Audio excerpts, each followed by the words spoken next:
and move to the next talk, which is entitled Massively Parallel Video Networks. And the talk will be presented by Viorica Patraucean.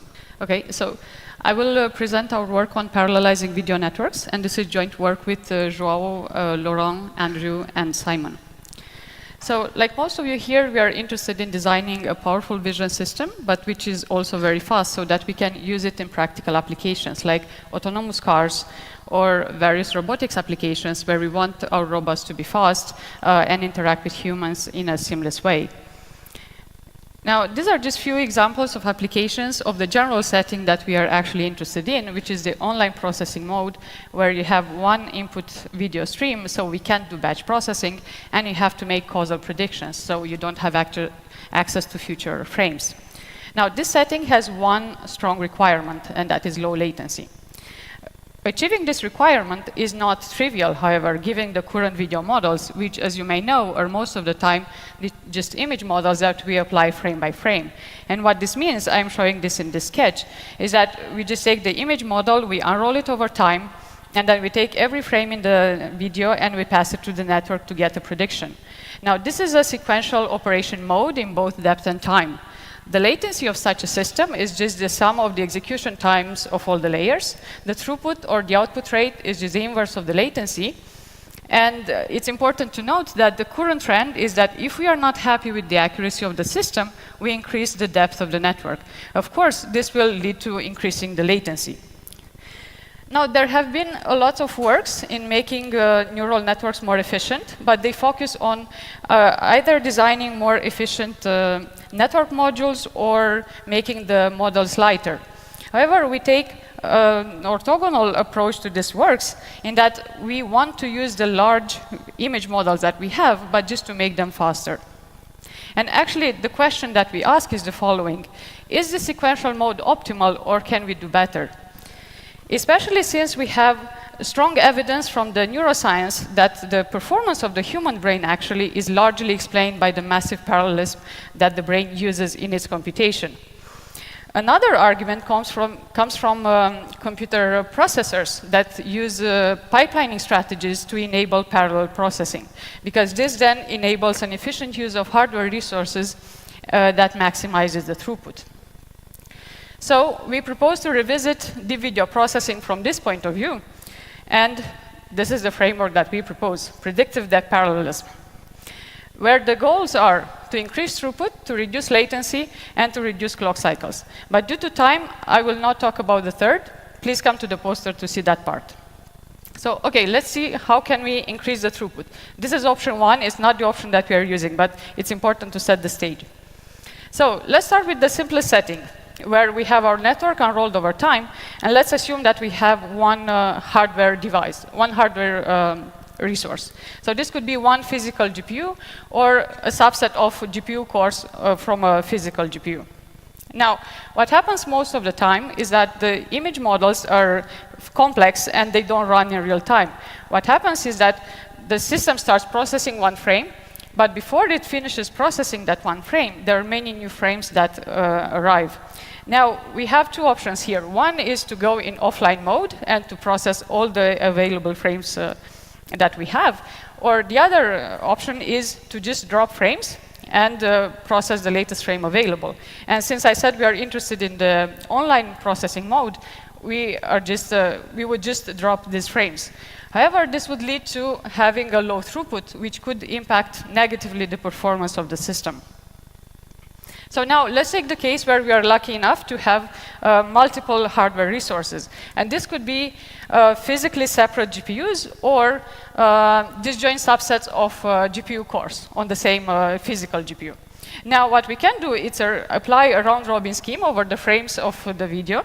And every time a new frame arrives into the system, we just plug it into a new GPU, and then we can do the processing of every frame in the video. And this effectively increases the throughput of the system. However, now we cannot do anymore anything about improving the latency, because we are just back to the case where we are just running an image model on one hardware device. So what we propose is a slightly different approach where we aim to both increase throughput and reduce latency. And for this, we are making two important changes to this framework. So first, we apply the round-robin scheme not over the frames of the video, but over the layers of the network.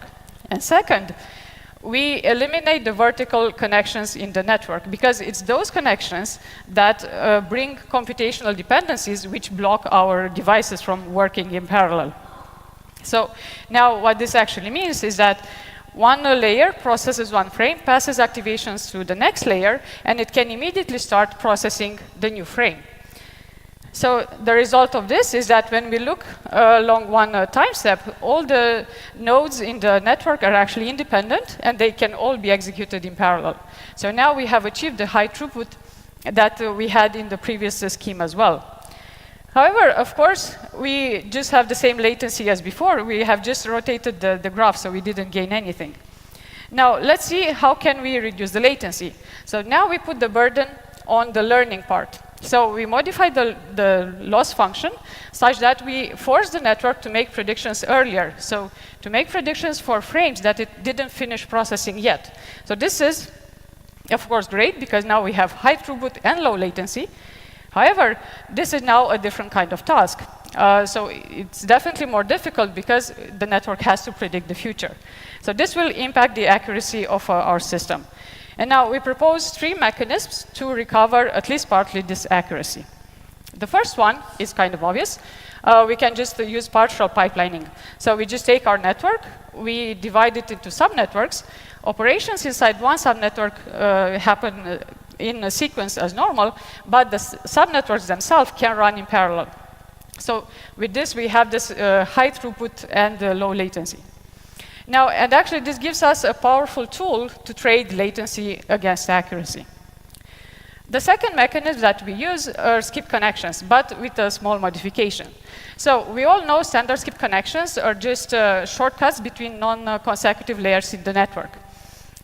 So if we were to apply this in our setting, we would have this kind of design, because like the skip connection has to follow the data path.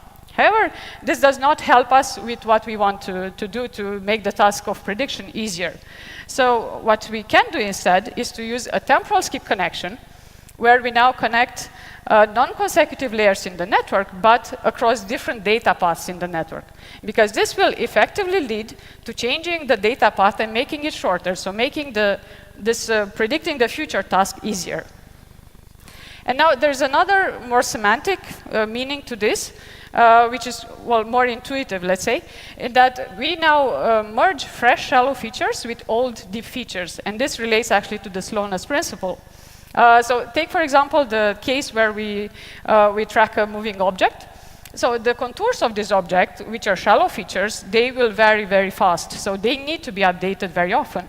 However, the identity of the object, for example, which is a deep feature, an abstract feature, will not change. So we don't need to update it as often. And now, the third mechanism that we use, it's a form of distillation. So if we assume that we do have a sequential model, and we use it as a teacher, and then we use the pipeline model as a student. So we can now just add an extra loss term to force the student's activations to match those of the teacher. So to summarize, the framework that we propose uses pipelined operations and temporal skip connections, which are changes in the temporal connectivity of the graph, and distillation, which is a change in the training regime of the network. Now, one important thing to note is that the latency now is not anymore dependent on the depth of the network. So we can now increase the depth without necessarily impacting latency. And we think that this is a more scalable way to make our models more complex. So let's see experiments. So we investigated the effect of pipelining on accuracy and speed up.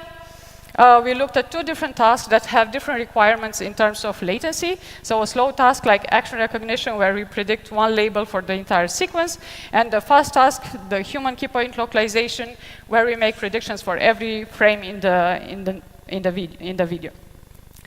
So for models, we experimented with different kinds of architecture. So one inspired by DenseNet, one Inception, because we wanted to see the effect of parallelism on different connectivities. As you know, DenseNet has these dense skip connections, and Inception has some built-in parallelism through the different branches in the Inception blocks. For data set, we use mini kinetics, which is a subset of kinetics.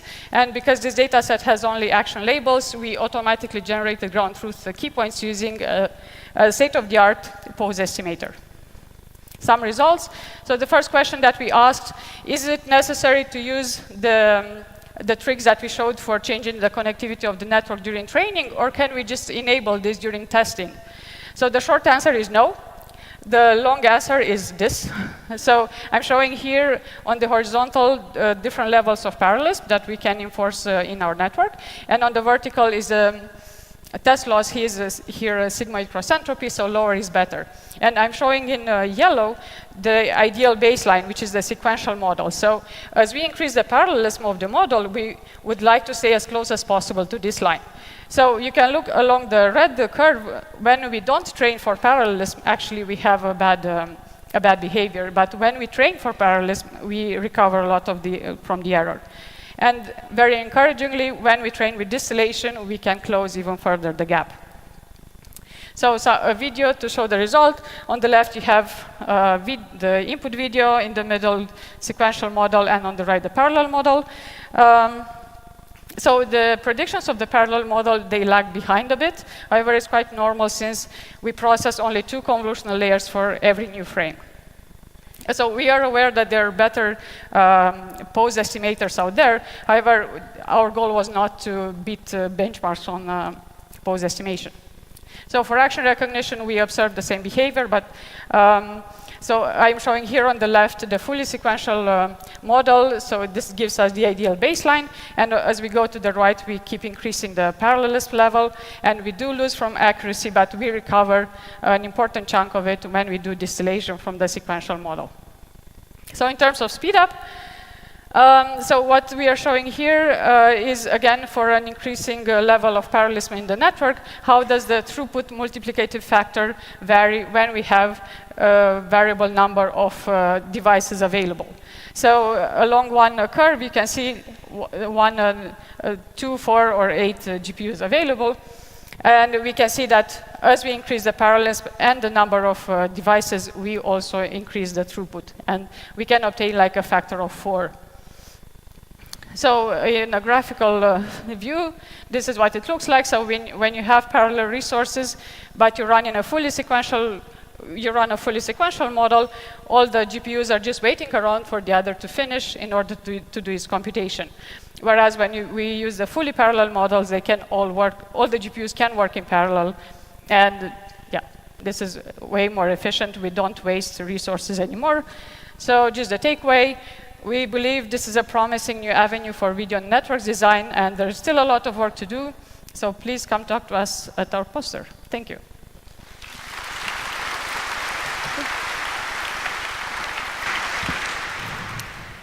Are there any questions?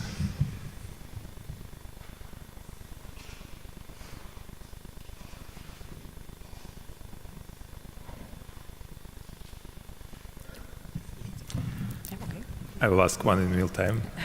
I wonder what happens with the strong camera motions. So it seems that you're not having explicit stabilization mechanisms, so would it affect results strongly, you think?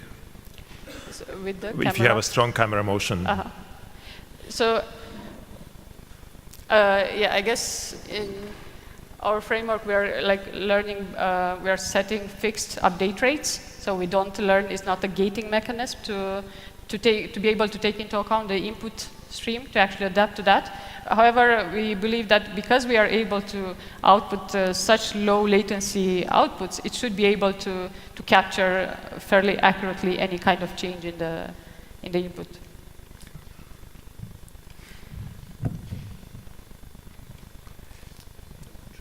Any other questions?